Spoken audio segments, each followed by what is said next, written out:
I just wanted to provide a little background for this. This chat is yet another one of the miracles that Jonathan Granoff delivers to our seasonal meetings on a pretty regular basis. We have had the honor of having Jonathan have chats with Bob McNamara and Ted Sorensen, Bob Geldof, Jane Goodall, Richard Belzer, Hans Blix, and Ambassador Thomas Graham. And today we are absolutely thrilled to add Michael Douglas to that list.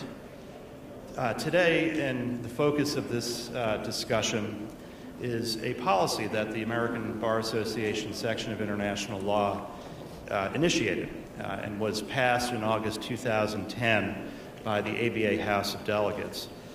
That policy urges that the United States ratify the Comprehensive Nuclear Test Ban Treaty.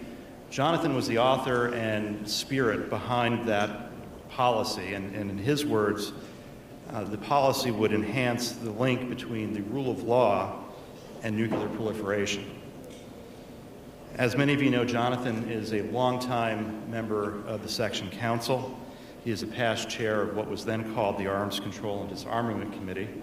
I think is now the something else, the Defense Industries Committee. He's also the president of the Global Security Institute, and really is for the past many years, an eloquent advocate for nuclear nonproliferation. In many ways, he is the conscience and the spirit of the section on this issue. And Jonathan, thank you for your leadership. Thank you.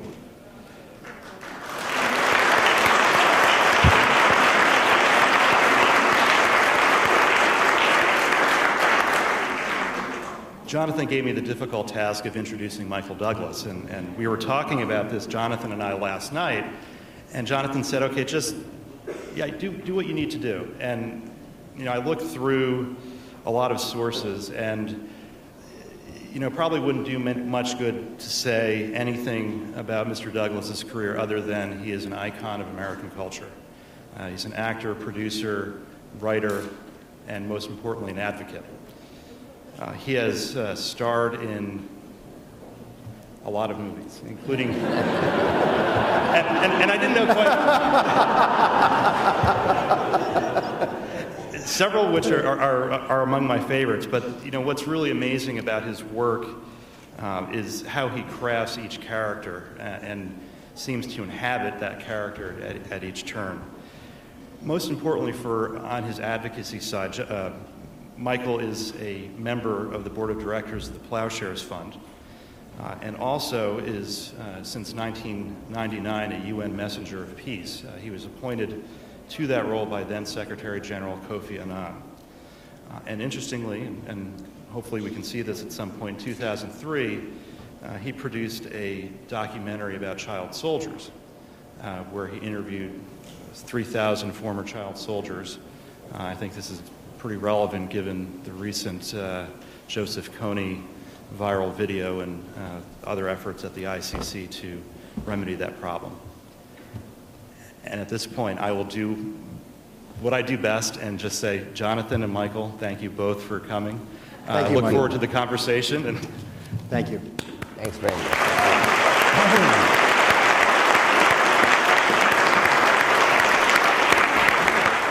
I think, as they say in Hollywood, could you roll it now?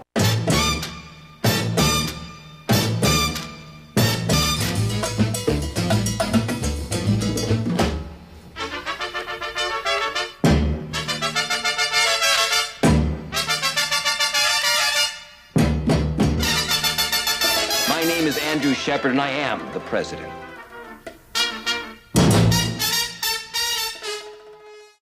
I wanted to talk about you as a person, an artist, and an advocate, the issues that are important to you. And as part of the person, growing up in the shadow of an American icon and the sunshine of a great artist, your dad, Kirk Douglas. And I wonder if you could talk a little bit about what that was like, what had powerful impacts on you that carry to this day. Well, I mean, first of all, I'd say my father now is 95. and quite well. He's just finished his 10th novel called I'm Spartacus.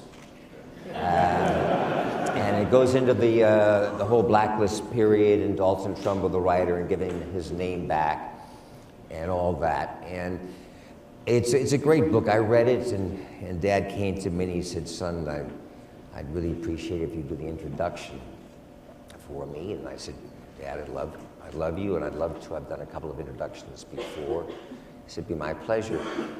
And then I got a little text message from him 2 days later saying, "Don't worry, I got George Clooney." So I preface that only by telling you he hasn't lost any of his edge. But his life is an incredible rags to riches story. He's an immigrant he was born here, but his family was from Belarus, actually in a small village called Mogiev, which when I was doing my homework and checking it out, was a village that was downwind from Chernobyl. And it turned out that it's been eliminated. It's been totally washed away, which is just one of the areas that I got in. So his early chapter is a incredibly hardworking guy who really made it. His father was a junk man, had just a wagon with junk, worked his way to school, was a wrestling champion, and then with that same kind of passion and intensity you see on screen, attacked his career most successfully. And really, I think, involved a tremendous amount of his efforts and time. Along the way, he had a very strong patriotic and philanthropic responsibility, which I don't know where you inherit that from. Part of it comes from inside, part of it comes from your family and your peers. And he used to do at one time a lot of work for the USIA during the Cold War. Movie stars was our biggest export. And we would send the USIA, which probably in parentheses was the CIA, but they don't really know that. But would send movie stars behind the Iron Curtain and would talk at universities, and everybody was very familiar with them. And so he did that a lot. And I remember the story of seeing President Tito in Yugoslavia, and who was, as it turns out, most presidents of countries are tremendous movie fans because they're so isolated. I mean, they don't go out a lot, so they see movies. They see movies in their place, so they really know stars. I've been asked several times to go to North Korea. Yeah. I know that you have, because there's a perfect example of some place that watches a lot of movies. And so, and he met President Tito, and he was back in the elevator, and our ambassador to Yugoslavia at that time grabbed my father, and he said, I'm the ambassador. I said, "Could I go with you? I've been here for 2 months trying to present my papers to President Tito, and I can't. Could I go with you?" He said, "Sure, come on, let's go." They took him in. And I guess, to finish along with your question about how he is, his third chapter, in a strange way, of his life is the one I'm the most proud about for all his accomplishments. And when he was 70, he had a helicopter crash. And it was a friend was piloting a helicopter, and they hit an aerobatics plane at an airport. And the aerobatics plane went over, just got destroyed in flames, and a young 18-year-old pilot and his instructor were killed instantly. And the helicopter fell about 40 feet to the ground, fuel pouring out, the rotors still going, and didn't catch fire, and he survived. And since that point in his life, why did that young boy die? And why am I here? It's completely changed him, I think, as a person. He went back to the Talmud, started studying the Old Testament with a rabbi in Los Angeles, and became a much more spiritual, loving, giving person, and a much better father, which he'd be the first to admit. We once did a documentary together, and in this documentary he said, Michael was a good father, and he's always resented how long the pause was of my answer, where I said eventually, you know.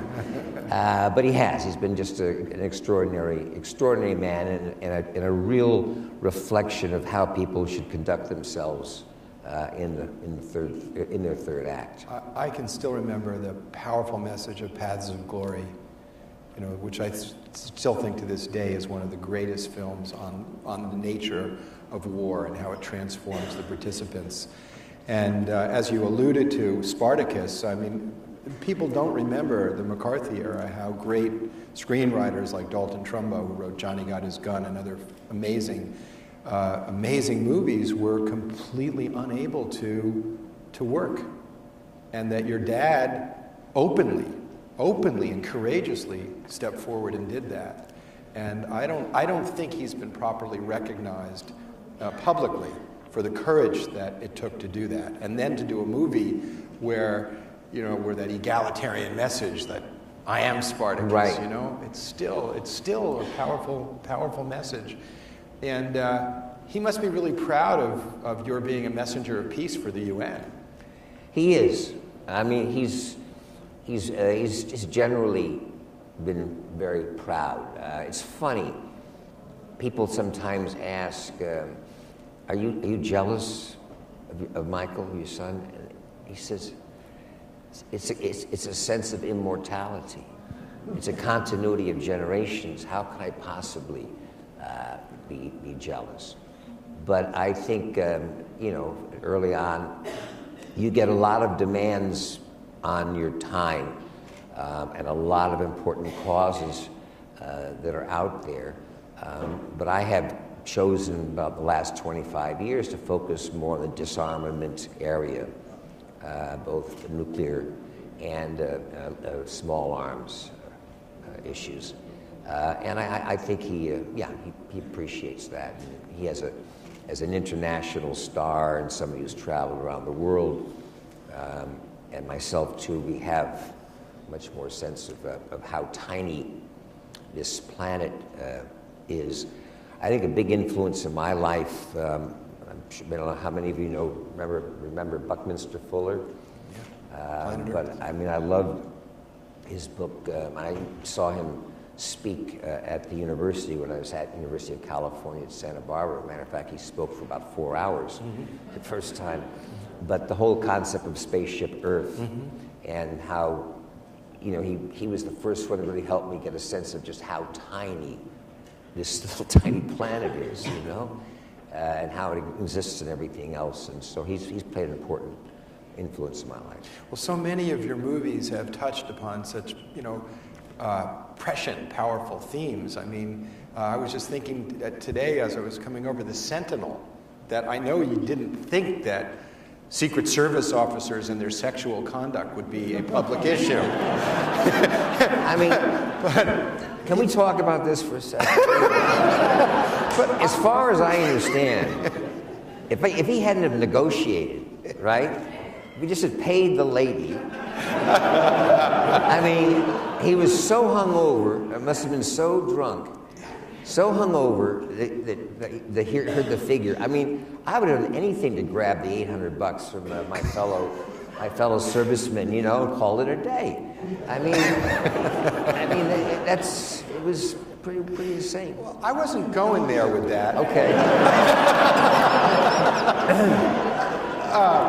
But I was kind of thinking how you do a movie and then things happen afterwards, and how you arrange that. It's kind of like The Game, right? Where things just appear to be happening in your life randomly, but there's a hidden hand. And we'll talk about the hidden hand of the market in a little while, Wall Street. But But, you know, the China syndrome was kind of interesting, that how you arranged all of that publicity. Well, China syndrome really, you know, I came about 2 years after producing One Flew Over the Cuckoo's Nest, so, which you won an Oscar for. So I was this television actor, having done Streets of San Francisco, who left the show after 4 years. Everybody thought I was crazy. It was a big hit, and I left the show to produce Cuckoo's Nest, which then won. So now I'm this film producer, Academy Award-winning producer, but as an actor in those days, the transition from television to film was very, very difficult. The idea was that, you know, well, if you don't pay for somebody, television's for free.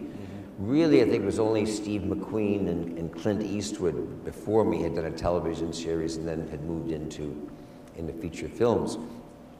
So I guess I'm getting around to saying that part of the China syndrome was a way to develop also a part. I produced the picture, but for me to have a part to play in a feature film. And nuclear power was not the major issue. I thought it was a great horror movie. And this was not a time when I was, you know, actively involved, but I thought it was a fantastic horror movie, The Man Against the Machine. And then as we progressed, and we changed the part. Actually, Jane Fonda was working on the Karen Silkwood story at that time at the same studio, and the studio brought us together, and a part that had been written for Richard Dreyfuss, we converted to a part for Jane Fonda. But as we did our homework, and as we brought in a couple of GE scientists who had been head of quality assurance for GE, but had lost faith, basically had lost faith and had come to the other side. So they really helped us work out the meltdown scenario for the end of the picture with a script based on computer steps, actual computer steps, about 150 steps of what happened very, very quickly that they thought would be the most likely scenario.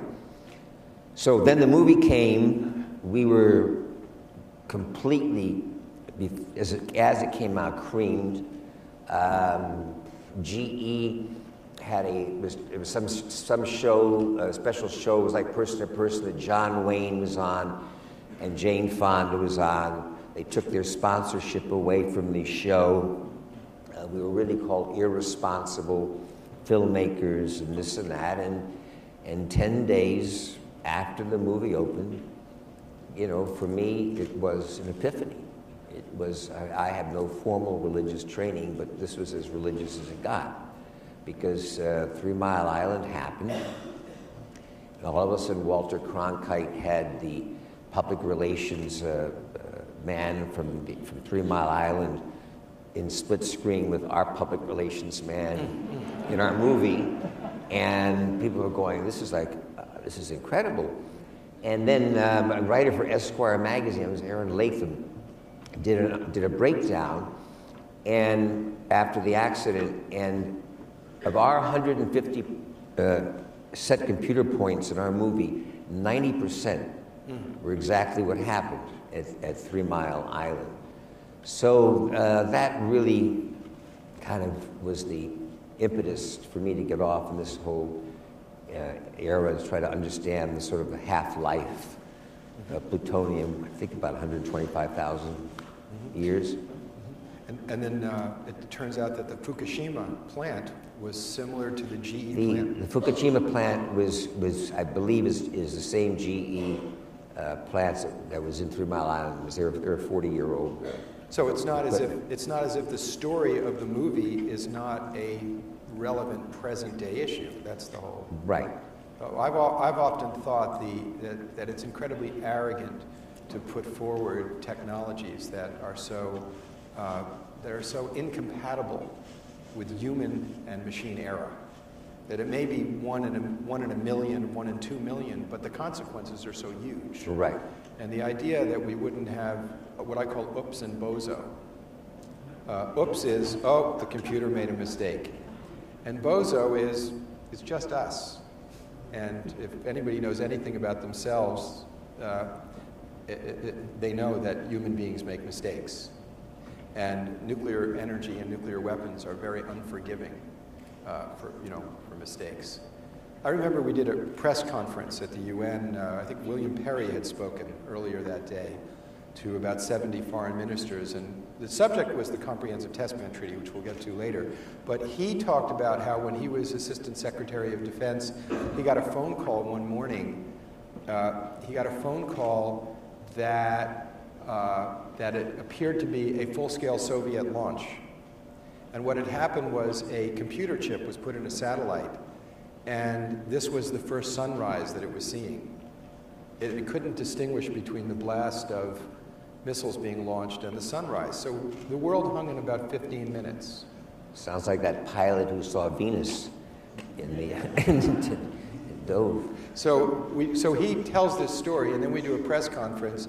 And at the press conference, the press asks Michael, "What do you think about Wall Street?" And they start asking you all these questions about the financial crisis, and you chime in, "I'm not Gordon Gekko."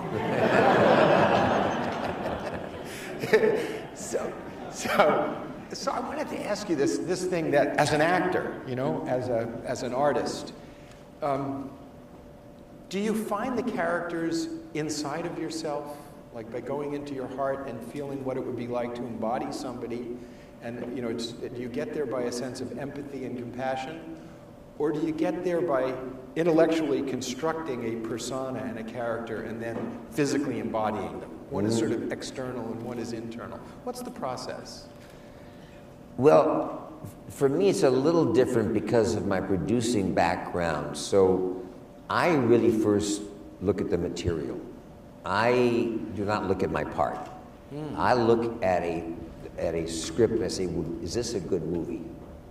Because I don't want to be good in a bad movie. I want to be good in a good movie. Well, us lawyers would like to only have good clients. Right. So it really is, if I'm passionately moved by the story, it makes me laugh, sad, if it's a thriller, do I think it's a good story? Then the character, comes to you in different ways. For instance, Fatal Attraction. I was working on the character, this and that, and thinking, and then there's this moment, and I said, wait a minute. I could be a lawyer. I could be here in New York City, where I am. I could have an act of indiscretion, and this could happen. So this is not about making a character. This is about taking off the makeup, trying to strip down, trying to, be as vulnerable as you can to the situation, Other parts come to mind, like Wall Street, or a character like Falling Down, which the character of Defense, which is an interesting story in time, which we shot, and basically was about a guy who worked in the military-industrial complex in Southern California. So a lot of people forget, 20 years ago, it was not Hollywood. Southern California was really built on a military-industrial complex. The wall came down, and a lot of people got pink slips and said, "You're out," And he said, "What?" And he, as a patriotic American, was doing the right thing. But that whole character with the brush cut and all that, and the glasses and everything, was sort of like building one. And Wall Street, a lot of it came about through the wardrobe and the clothes, the name Gecko, and trying to create a facade from the outside. So it depends. Some of you work. Basically, I think of it as like sitting in front of you either are sitting in front of the makeup mirror, painting a face on, trying to add the accents, or you're wiping it off and trying to find the core of the truth. That character, that reptilian character of Gordon Gekko, that has had a profound impression on a lot of people. And it's interesting, in the same way as the China syndrome has longevity, that when you did that movie, the first iteration, who would have expected that so many of the activities that he engaged in would actually become reality? Yeah, no, that one is continuing. You know, I think everybody loves a villain. First of all, we love villain in movies because they vicariously, they do things that we can't get away with. You know, we just won't do it. It's a part of us, just like larceny. There's a part of us. So if you look back historically, you know, for actors, and my father did a movie called The Champion, which was his fifth movie, and he'd been playing sensitive young men up until he played The Champion, which was a fighter, and he got nominated for an Academy Award. So I think there's that inherent quality, but the outpouring of idolatry from Wall Street put me, after the movie came out, just blew me away. I mean, the number, you know, usually pretty intoxicated people on the street who'd say, "Hey, you're the man, you know? Hey, you know, all the workers. This is why I got my MBA, you know? I saw your movie, and I say, well, you know, I was a bad guy. I went to jail. Wait, no, don't worry about that. No. And I went on. I said, "This guy was a bad guy." Yeah, but you know, he looked great. He looked good. He said. You know, those movies have an impact. I was on the board of the Philadelphia Public Interest Law Corporation, and one of the major litigations that we were involved in was reforming the mental health and disability system. And One Flew Over the Cuckoo's Nest was the inspiration. I mean, this put a spotlight, like Titicut Follies, that great documentary, put a spotlight on the mental health industry. And we ended up as lawyers litigating and we closed the Pennhurst facility in Pennsylvania. Same thing happened in Florida. There were laws that basically said, you know, if you act strangely, they could lock you up. And after Cuckoo's Nest came out, those laws were changed. And I might add, with the China Syndrome, I'm not saying it was that picture alone, but the combination of that and 3 Mile Island, the U.S. at that time publicly was about 55-45 pro-nuclear power, and it changed exactly 45-55 against. You produced Cuckoo's Nest, right? Yes. Was it hard to get a woman to play a villain in those days? It was impossible. This is always a sensitive area, ladies, but this is the beginning of the women's, this is, you know, Gloria Steinem and the whole beginning of women's rights and everything, and somewhere along the line, you know, it was not proper to play a villain, which is what a guy is all you wanted to do. So I would not name, but there were 6, you know, very, very well-known actresses, all who turned the part down, with Jack Nicholson already cast, with Milos Forman, with the picture set, who just would not play a villain. They were not comfortable, and Louise Fletcher was in a different position in her career, and it came along. She played the nurse. She played the big nurse. Big nurse. And it's a classic, great role, and she won an Academy Award. And I've been to a couple of dinner parties between that opening and since then, when a couple of those actresses were there and smacking their husbands for telling them that they shouldn't do this picture, you know. You know, it's interesting. I mean, if you think probably when you did that movie, and if there was a bar association meeting, there wouldn't be that many women in the room. And right. That's really dramatically changed. And you think of, after that, you did a number of movies with powerful women villainous protagonists. Yes, I took a little heat for that. We did Michael Crichton's Disclosure with Demi Moore as my domineering boss, and a lot of people took offense to the idea of sexual harassment being reversed, and I like to stir the pot up a little bit. On Sharon Stone, I mean, we were up there, and who knew? We were up there in San Francisco, and all of a sudden the gay community started rioting on us for having a lesbian as a villain. And I said, may you all be as beautiful as Sharon Stone, you know? I mean, how bad can it be? You'll get heat for that. Right, I know. But they rallied for the cause, and all of that. It petered out, once the picture came out and everything. So yes, and Fatal Attraction. And in Fatal Attraction, we had a different ending originally, basically where if you remember the movie, Glenn Close plays Madame Butterfly, the opera lot, and in the end she commits harikari, and she sits there. It was a very effective scene, and she slits her throat in a beautiful kimono and died. But what happened is the audience, they wanted somebody to kill her. They wanted somebody. They wanted some revenge. They wanted revenge. Yeah. And we have clients like that. Right.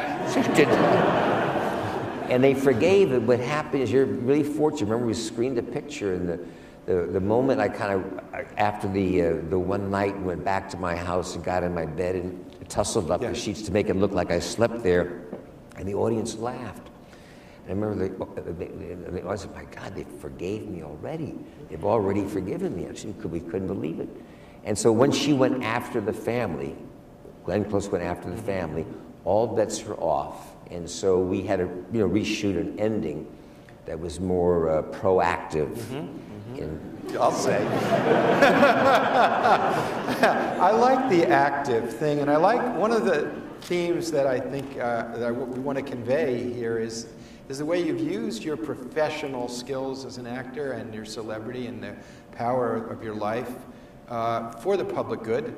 And you take the way in which you took the Gordon Gekko character, and could you run the FBI one?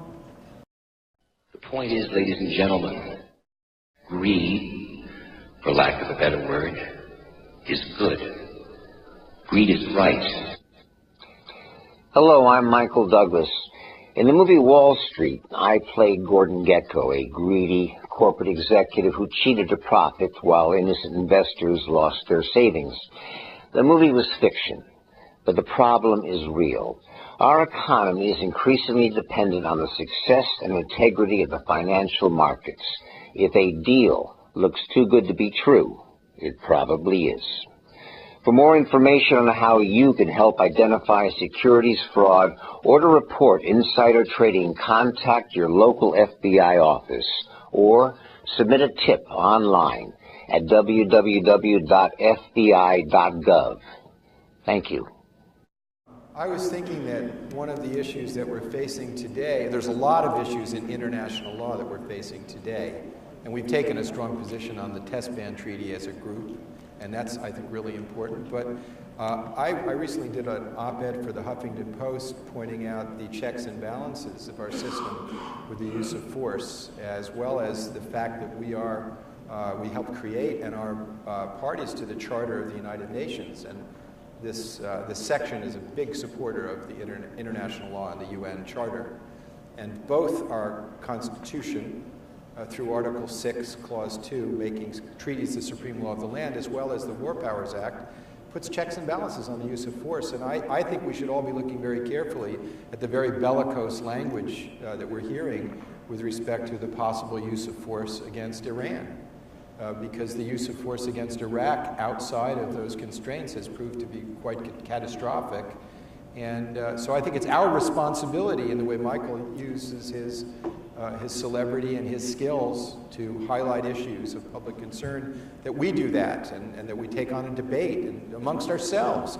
Maybe some people here think that these laws and constraints are no longer important, that the modern world is such that we can operate with the arbitrary exercise of power. I personally don't think so. I think that we should be promoting the rule of law. That's what I believe makes us as a group influential and important.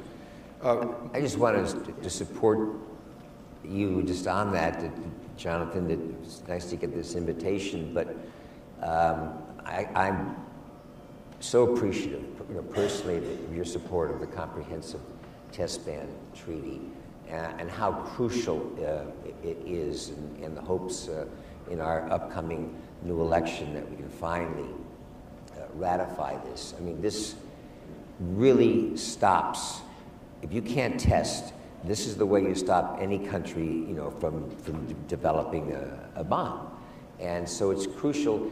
And also, as a supporter, working with the United Nations for such a long time, I'm very disappointed with the U.S. in not supporting The Hague and the International Court of Law. And as our checks and balances change, hopefully that will be one of them. Well, you mentioned the International Criminal Court in The Hague, and then there's the International Court of Justice. And just in this room, we have Hans Karel over here. Hans, could you stand up so we can give a shout out to you?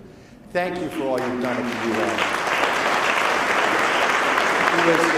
He was chief legal advisor for over a decade. And then one of my heroes happens to be here is Ben Ferencz, who was a prosecutor in Nuremberg and helped create the International Criminal Court.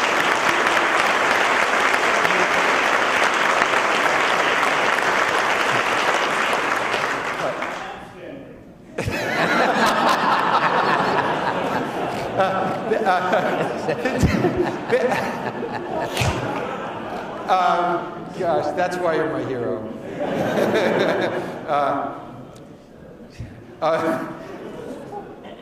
As a messenger of peace for the United Nations, you have traveled to Albania collecting guns, and you've been to Africa. And I wondered if you could talk a little bit about your direct experience in that regard. What was it like?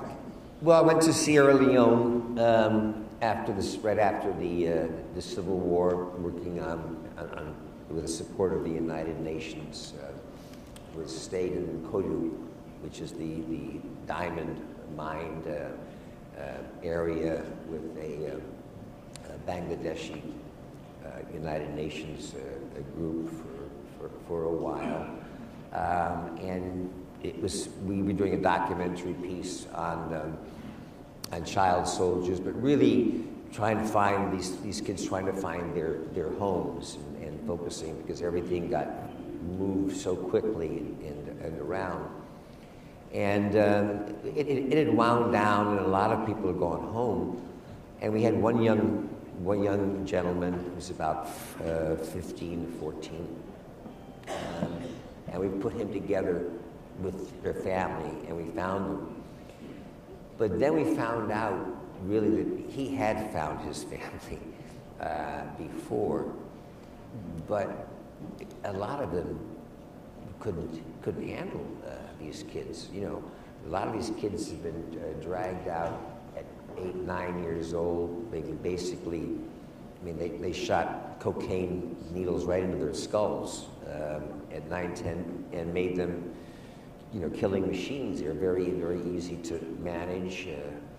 And so some of these kids would come home, and at 13, your mother would try to discipline them, and they just about killed their mother. They'd have her on the floor. So it was difficult, but and then of course the amputation of limbs, and it gave me a much more of an insight too into smuggling of arms, and what a big issue it was with Taylor in Liberia, and how an important part at that time both Libya and Nigeria played in the smuggling and controlling of these civil wars through the small arms. So it was an insightful. I guess the Yang story of Africa is shooting in Morocco, the sequel to The Romancing the Stone. It's called The Jewel of the Nile. And we were been in Morocco for a long time. It was June, and we were in the desert in a town called Ouarzazate, which is out over the Atlas Mountains in the desert, and it was getting really hot. And we were about 4 or 5 days away from finishing shooting before we were going to be moving to Nice, France, for our next shoot. And people were getting sick and sunstroke, and finally, one division of the health department came down and said, "We're going to quarantine your company." I said, "What?" I said, "We think that one of your members has hepatitis, and we're going to quarantine." And the gentleman said, and in the silence, I said, or $2.5 million. I went, well, and this is a relatively independent picture, so first of all, I called the studio. The studio said, can I tell you guys, you signed up for this money. We don't, I said, but I've got 110 foreigners in the crew from about 7 different countries, and they're saying they're going to keep us. They're going to keep us here for like 2-3 more months, which have been June, July, August, through the summer. Then I went to the embassy, American embassy, and they said, "Well, now you know the difference between a monarchy and a democracy." And I said, "Okay, all right, okay, I get that. Thank you very much and all that." Thank you for I said that was a big help, and ultimately we figured maybe this was, not a general plan, but by one person, and called down our customs representative from Rabat, he came down. And what I had done is, at the same time, had chartered those huge Ilyushinist Russian planes where the nose opens up and all the tanks can come out of it and this and that, and a 737. And the guy came down and I gave him a little envelope to thank him so much for all of his help and all of that. He says, "You're very welcome." He said, "One last favor. Could you make Ouazzazate an international airport for about 4 hours?" And he said, "Yeah, no problem." He called the tower. We contacted the planes that had already taken off. We brought them down, opened the mouth of that thing. The costume truck went up, the camera crane went up. We drove every truck we had. I left a few things behind, everything we had. Closed it up, put the crew in the 737, and then it was too hot to take off. Oh no! You have to take it was too hot. So I sat there in the window, like waiting for the cavalry to come or something. And finally, it cooled off enough, and we all got out of there. Landed in Nice. They said, "Where are your papers?" "I don't care. Take me to jail." Whatever else he said. I said, "We're here filming." I said, "We're out of there." I'm happy to say things have changed a lot in Morocco. It's a wonderful, wonderful country, and the son is quite a strong. King Mohammed VI. Yes. Yeah, they've got they are really trying to go through the Arab Spring Right. in a very peaceful way. And I was just thinking, in these 2 stories, you hit the rule of law issue right on the head. One is there's an arms trade treaty that's being negotiated, and that deals with the supply of illegal arms to these kind of situations. And the other, obviously, the rule of law with international contracts. But I was thinking that, we are, and it's correct to focus on the illegal arms trade, but many of these arms are produced in our country, and we seem to focus on the consumers when we're talking about the arms.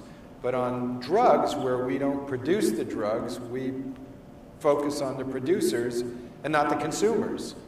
So I was thinking of that very powerful movie you did where you were the drug czar. Right. Traffic, yeah. Traffic, yeah. Prosecute, there was like a war on drugs, which really turns into a war on people. And I just thought that was a really powerful stretch, to go from that kind of character to Jewel of the Nile, King of California, and then the one that I like best is Mr. President. Right. And I wondered, how did you prepare for Mr. President?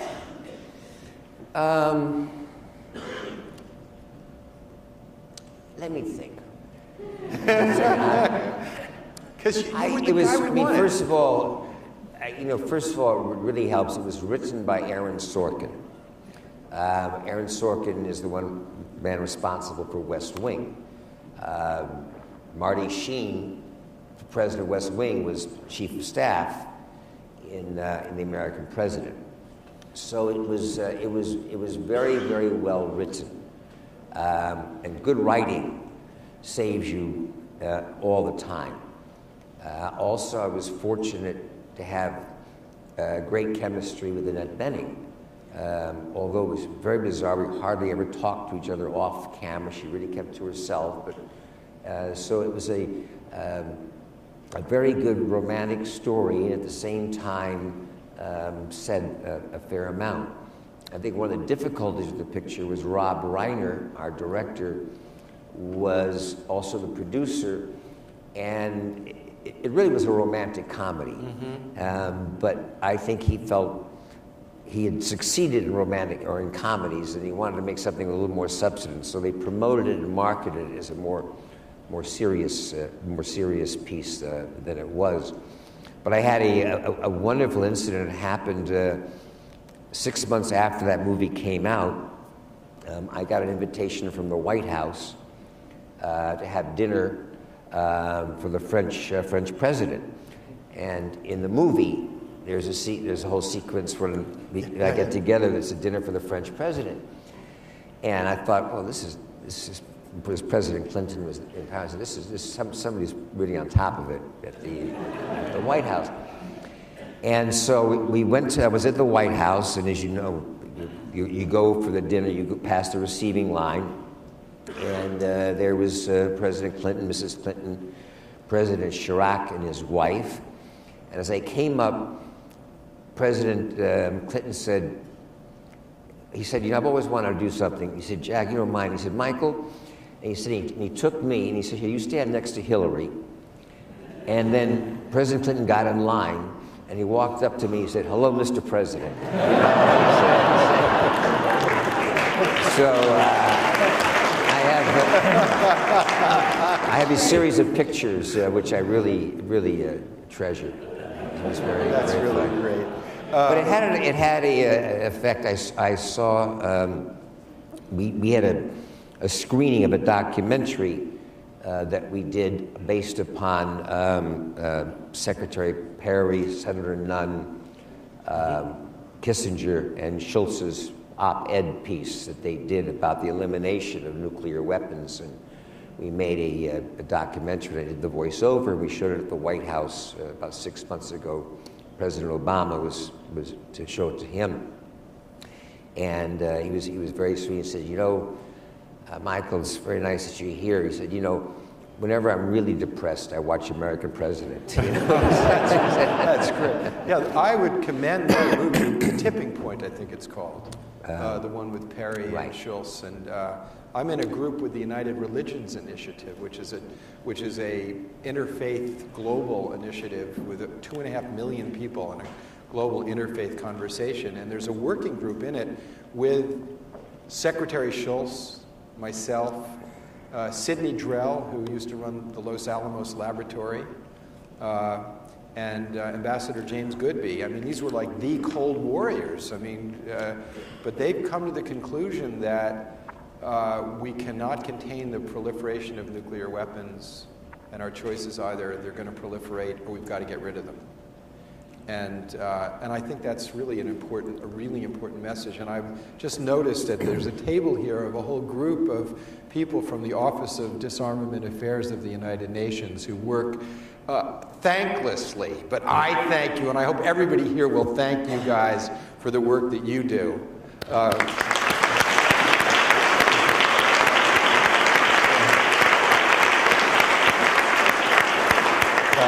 They work for the Secretariat of the UN on disarmament issues, and so I'm unapologetic about putting this theme forward because Michael is a messenger of peace for the Secretary General on this issue, and there's an organization that has emerged in the UN system, the Comprehensive Test Ban Treaty Organization, which, although the treaty has not entered into force yet, because the United States, for one, must ratify it for it to enter into force.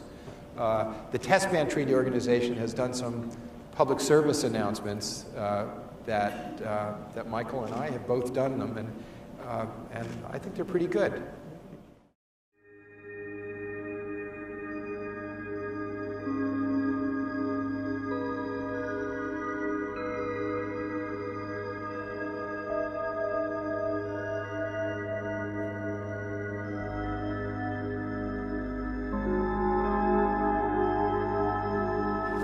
Now we're here in Hiroshima, where I have personally heard the testimony of people who experienced what would be now a very small nuclear device, the atomic bomb.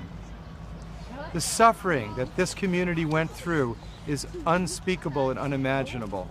That kind of suffering should never be inflicted on an innocent human population ever again.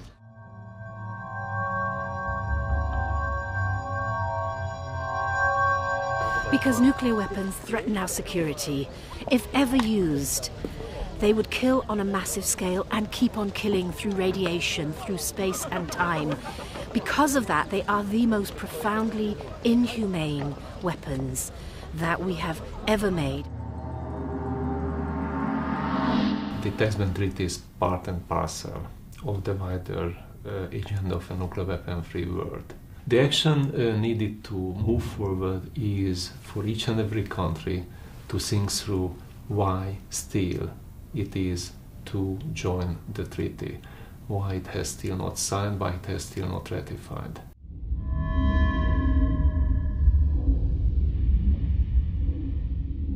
It's really shocking to me that a handful of nations want to hold the world hostage by not ratifying. And when 70% of the population of the world does not even want nuclear weapons, they could at least ratify and make this binding international law.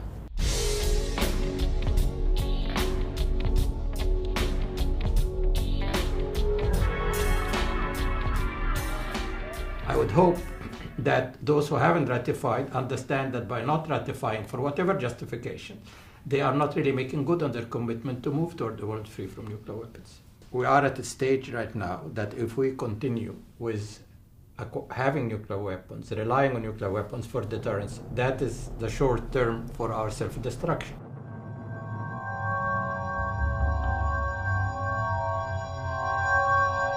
Please don't obstruct an achievement which humanity has been waiting for decades. Please don't obstruct the achievement of our final goal, which is a nuclear weapon-free world. And therefore, please follow the voice of the people of the world by signing or ratifying the treaty.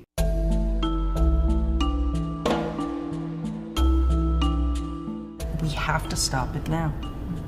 And that means every one of us doing something.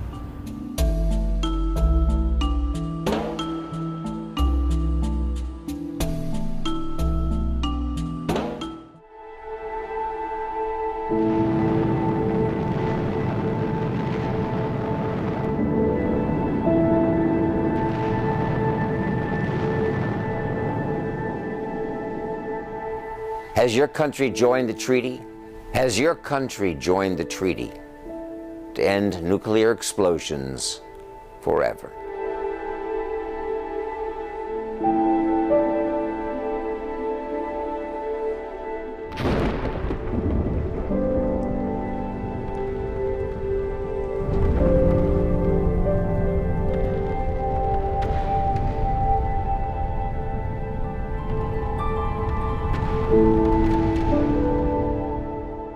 For a nuclear weapon-free world, help us to bring the treaty into force.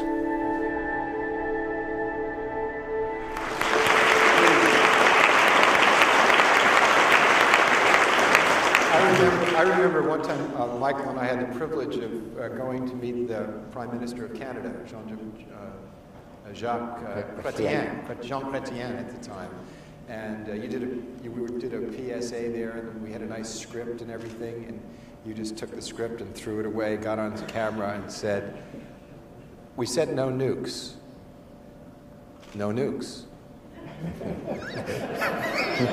It was so powerful. It was so perfect.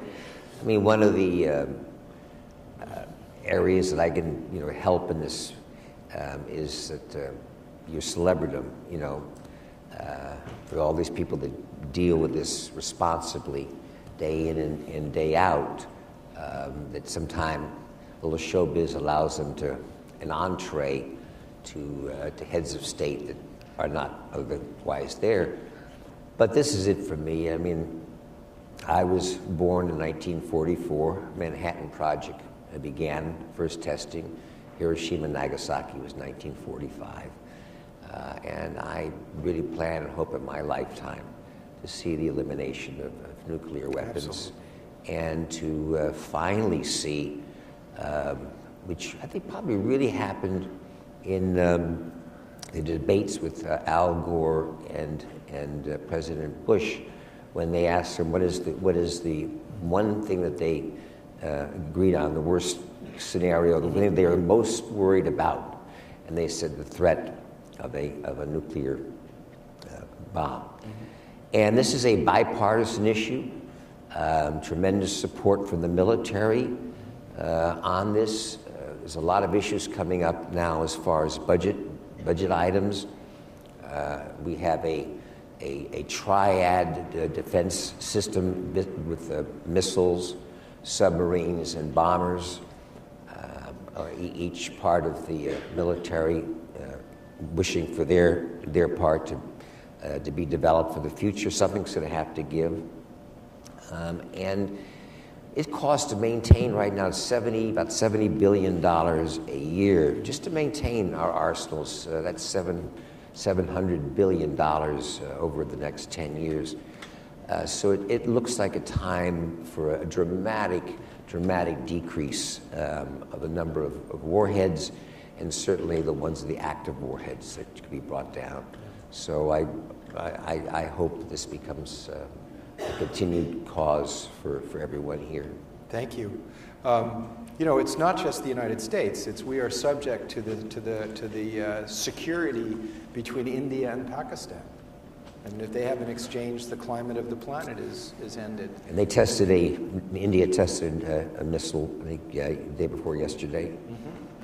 At the same time, India is coming forward and saying that they will support a global universal ban, but they won't allow a nuclear apartheid world.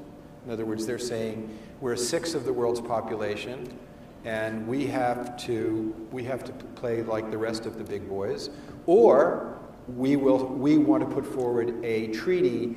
I've often thought of, we have treaties banning biological and chemical weapons universally, and I was thinking if the Biological Weapons Convention said that no countries can use the plague or smallpox as a weapon, but will let 9 countries use polio as a weapon. We would say that's preposterous because of its blatant inequity, and anybody would say, well, obviously the plague itself is an inhumane weapon. Polio is an inhumane weapon per se. Smallpox would be an inhumane weapon. And I think nuclear weapons are similarly irresponsible, illegal, and inhumane. And the thing that makes it hard to deal with is that it deals with death. There isn't any bright side on the issue, and it's our collective existential threat. I got onto the issue. I met Bobby Kennedy when I was interning as a kid in Washington, and he told a group of us about the Cuban Missile Crisis and how it was really good luck that saved humanity. And he said it was the moral litmus test of our time, and that in order to get rid of them, it means a greater emphasis on the rule of law, which is what we're about. But it's our collective. We all face that. And one of the things that I was thinking about in this dialogue is we all, every human being contemplates in our deepest, most intimate place our mortality. Whether you're a movie star or a lawyer or everybody. I mean, every human being anywhere has to go through that contemplation of their mortality. And it's a really private, profoundly intimate activity. But you've just gone through that publicly. It's been a public journey. And I wondered if you could share a little bit about the lessons from that. Well, I would have preferred it not to have been a public journey, but when I got my prognosis, I was fourth stage.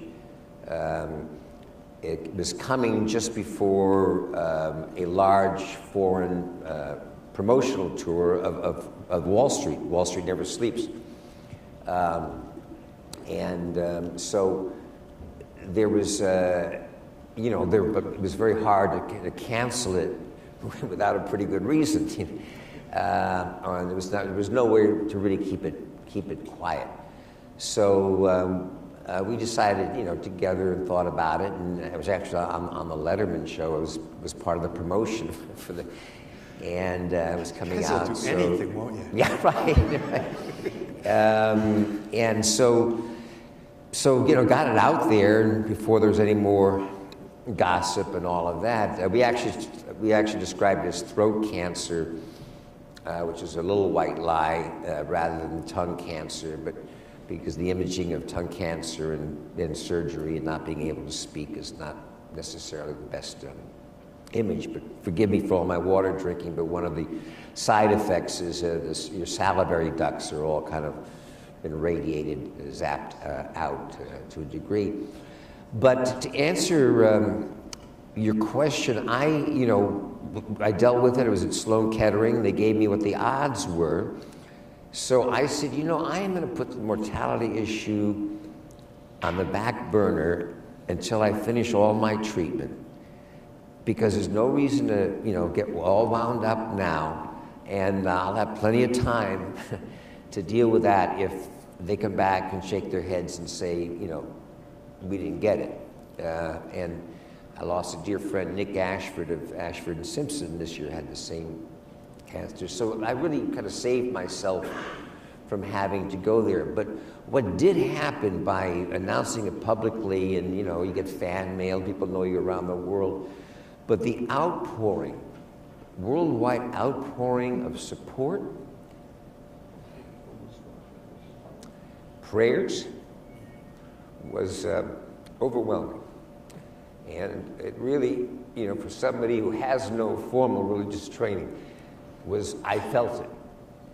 I really felt. I felt the support and the love and affection. And it meant a lot.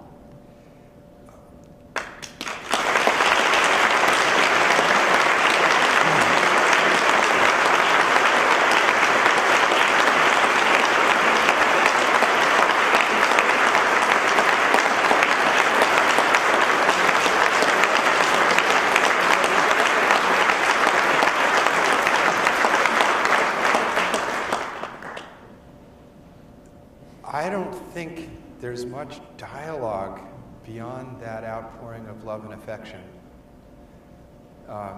That's really authentic, Michael. And I know I speak for a lot of people here, because when we heard that you were going to come and share with us, that's all I heard. And one of the nicest things that we all share is that if there's a movie that says Michael Douglas is in it, we know it's going to be a good movie.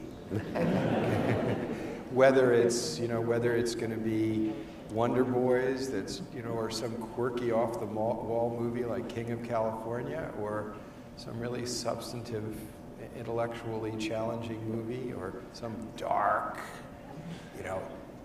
don't say a word, some dark psychological thing. It's going to have authenticity. It's going to have meaning.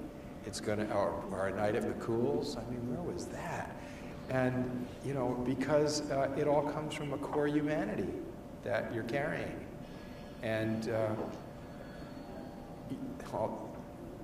there's nothing more important than that, whether you're a lawyer, an actor, or anything. So I thought we would end with, you did a PSA for the UN, and then afterwards we can all give our applause and thank you, because it's a message that I think that you gave for the UN. All right, thank you, Jonathan, for the opportunity, and for all of you and all the really good work that you're doing. It's a good organization, international law. I like it.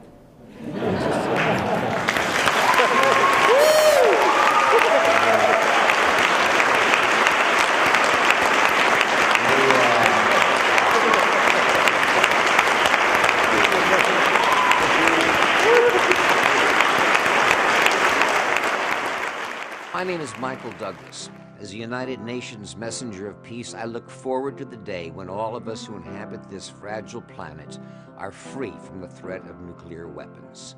That's why I'm calling on all young artists to use their creative talents to imagine what that world would be like, a world free of nuclear weapons. The United Nations and the Harmony for Peace Foundation have jointly launched the 2012 Art for Peace contest. This contest is open to children and teens across the globe. Wherever you live, we want to hear from you. Whether you paint or draw, use watercolors or acrylics, pencils or crayons, the Art for Peace contest wants you to use your imagination to express your vision for a world free of nuclear weapons. Art is the universal language. Art speaks to our hearts and minds. Art can make a difference. And so can you.